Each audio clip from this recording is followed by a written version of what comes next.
मुझे आज भी वो दिन याद है। जून जुलाई का गर्मी, अपार गर्मी। गर्मियों को भी गर्मी, अपार गर्मी था। और सब जितने भी उस गांव के लोग थे, माधवपुर के, वे सभी छत पर सो रहे थे। और जो घर में सोने वाले थी, यानी औरतें, बूढ़े और बच्चे, वो भी अपनी खिड़कियां खोल खोल के और सो रही थी। एकाएक 2 बजे या 1 बजा होगा। सबके जितने भी वहां पूरे गांव में सोए हुए थे, सबको लाश जलने की सुगंध आने लगी। सबने उठकर आंख मलते उठा, एक दूसरे से पूछ रहे हैं, अरे ये क्या जल रहा है, किस चीज की ऐसी दुर्गंध आ रही है। दुर्गंध को सबने भाफा। कोई कह रहा है कि कुछ लगता है कपड़ा जल रहा है, कोई कह रहा है कि नहीं, कुछ ना कुछ ऐसा हो रहा है, कोई कह रहा है अरे ये देखो ये क्या हो गया। और सभी की चीखें निकल गई। और क्या देखते हैं कि एक अध जली लाश दौड़ती हुई हम लोग के गांव में पूरे हर एक गली कूचे पर चिल्ला रही है, पूछ रही है कि अरे कोई मुझे बचाओ, अरे कोई मुझे बचाओ। सब सोच रहे हैं कि आखिर ये लाश है कौन, आखिर ये जलती हुई औरत है कौन। और कोई समझ नहीं पाया कि वो लाश किसकी थी, यानी कि वो औरत किसकी थी जो चिल्ला रही थी। उसके कपड़े में भी आग लगा हुआ था, उसका आधा चेहरा जला हुआ था। और वह इतनी तिलमिलाई हुई थी कि कोई किसी को समझने का टाइम नहीं मिला। और समझने का टाइम क्या मिलता, सब के सब दुबक कर अपने अपने घरों में घुस गए। और वो आज भी वही मंजर, आज अमावस का वो काली रात, बिल्कुल उसी तरह रात के 2 बजे रामदीन अपनी खेतों के तरफ विचारा। 2 बजे रात को, क्योंकि गर्मी का दिन है और सब जितने भी हैं छत पर ही सोए हुए हैं, इसलिए रामदीन रोज अपने खेतों में पानी लगाने अपने जाया करता था। और वो दिन भी याद है। उस दिन भी रामदीन खेतों में पानी लगाने के लिए ही गया हुआ था। और उधर से दौड़ता हुआ, दहकता हुआ, और जैसे लगा कि उसके शरीर में भी धुआं उठ रहा है, और दौड़ता हुआ पतहास होकर और जाकर चौराहे के बीच में धड़ाम से गिर गया। और धड़ाम से गिरा, पूरे गांव के लोग उसको देखने के लिए दौड़े। कोई उसको पानी लेकर दौड़ रहा है, कोई कंबल लेकर दौड़ रहा है। और सब जाकर देखते हैं कि वह बिल्कुल सही है। और इस तरह उससे पूछे, भाई ने, किसी ने पानी दिया, किसी ने ठंडा दिया। और इस तरह सब कोई पूछने लगा कि अरे तुम काहे इतना चीखते हो, और तुम्हारे शरीर से यह धुआं कैसी निकल रही थी। तब उसने, एरामदीन ने कांपते हुए नजरों से सबकी तरफ देखा और कहता है वह लाश मुझे नहीं छोड़ेगी। वो हंसती हुई लाश आज भी न्याय मांगती है। और सबने पूछा कि कौन सी लाश, कहाँ की लाश। तो कहता है कि आपको याद होगा कि वो गर्मी का दिन पिछले साल जो हमारे गांव में जलती हुई आधी लाश, जो तड़पती हुई वह औरत दुल्हीन, वो दुल्हीन थी। रामदीन का सब बात सुनकर चौंक गए।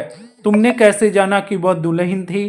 तो वो बोला कि अरे मेरे को याद है, मैं उस दिन भी मैं खेतों में पानी लगा कर ही आ रहा था। और मैंने बाद में जब सब अपने घरों में दुबक गए थे, तो मैं उस घड़ी चौराहे के बिल्कुल करीब ही था। और मैंने जाकर देखा था वो दुल्हन का लाश, जो दुल्हन आज भी वहां शमशान भूमि में, जो मेरे खेत के पास है, मैं उधर से ही आज आ रहा था। और वह वही दुल्हन आज भी मैंने देखा कि कोई उधर से जलते हुए आ रहा है। मैंने दौड़कर और अपने ट्यूबवेल का मुख भी उधर कर दिया, और पानी का बहाव भी मैं उधरे कर दिया, जिसके कारण वो दौड़ती हुई और मेरे खेत के तरफ आकर गिर गई। और इस तरह जब मैंने उसे देखा, तो वह, क्या देख रहा हूं कि वह मुस्कुरा रही है, हंस रही है। कहती है उस दिन किसी ने भी मुझे नहीं बचाया, किसी ने भी मुझे न्याय नहीं दिलवाया और मैं अब किसी को भी नहीं छोड़ूंगी, क्योंकि पूरा गांव मिलकर मेरा हत्या किया है। इस हत्या का आरोप मैं पूरे गांव को मानती हूँ। मेरे ससुर ने मुझे दहेज के उस दरिंदगी में मुझे तड़पा तड़पा कर और मार डाला और किसी ने भी मुझे देखने की कोशिश नहीं की, मुझे हॉस्पिटल तक पहुंचाने की कोशिश नहीं की और सब दुबक कर साले सो गए। और यही कहती हुई वो मेरे तरफ, मेरे गर्दन की तरफ अपना उंगलियां उठा ही रही थी कि मैं अभी दौड़ता हुआ और अतहास होकर मैं वहां से दौड़ा हूं और मुझे लग रहा था कि मेरे पीछे वो दौड़ी आ रही है। अभी जाकर मैंने पीछे मुड़कर देखा तो वहां कोई नहीं था। और अरे भैया, आप लोग जरूर से जरूर पुलिस को मंगवाइए, जरूर से जरूर उस अधजली लाश को पूरा न्याय दिलवाइए, उसको पूरा उसका क्रियाक्रम करवाइए, उसको कोई पिंडदान करवाइए, नहीं तो वो किसी को भी नहीं छोड़ेगी। उस लाश ने यही कहा है कि मैं अधजली क्यों रहूंगी, मैं पूरे गांव को अधजली बना दूंगी, क्योंकि किसी ने मुझे न्याय नहीं दिलवाया। मेरा ससुर आज भी मूंछों पर ताव दे के और सफ़ेद धोती और कुर्ता पहनकर और गांव में घूमता रहता है। जब मैं उधर से, जब वह निकलता है गांव में, तो मैं उधर अपनी शमशान भूमि के घर से उसको देखती हूँ और आज भी मैं उन लोगों से न्याय मांगती हूँ जिन्होंने मुझे जलते हुए छोड़कर अपने अपने घरों में दुबक कर रह गए।